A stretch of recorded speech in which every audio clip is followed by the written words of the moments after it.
Et avec nous ce soir, Didier Hameau de Boursier.com. Bonsoir Didier. Bonsoir Sébastien. Wall Street accuse le coup ce soir en clôture.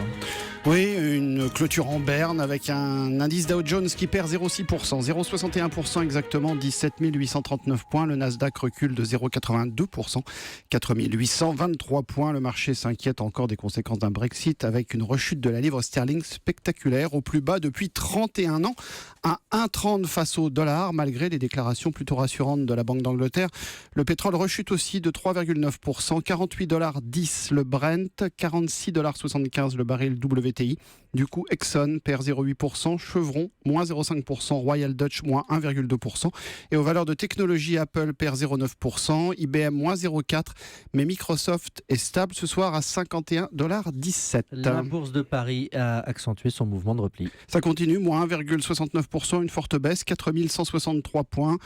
Comme hier, ce sont les secteurs les plus sensibles aux effets du Brexit qui ont reculé, à commencer par les financières et l'automobile. La Coface, l'assureur crédit, a chuté de 29,7% après un avertissement lancé au marché avec une augmentation des risques dans les pays émergents. La Société Générale perd 3,6%. Le titre cède 25% depuis le référendum au Royaume-Uni. Et puis le Crédit Agricole perd aussi 3,5%, BNP moins 0,3%. Du côté de l'automobile, Renault recule de 3,7%, Peugeot moins 5,4%.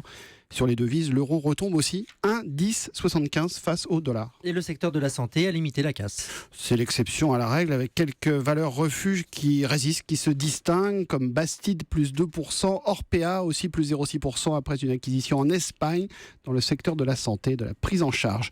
Ailleurs, la bourse de Francfort recule d'1,8%, Bruxelles moins 1,6%, Madrid moins 2,2%, Milan moins 1,4%. On rappelle le CAC 40 en baisse, forte baisse, moins 1,69%, 4 163 points. Merci Didier Hameau, Boursier.com pour ce point complet.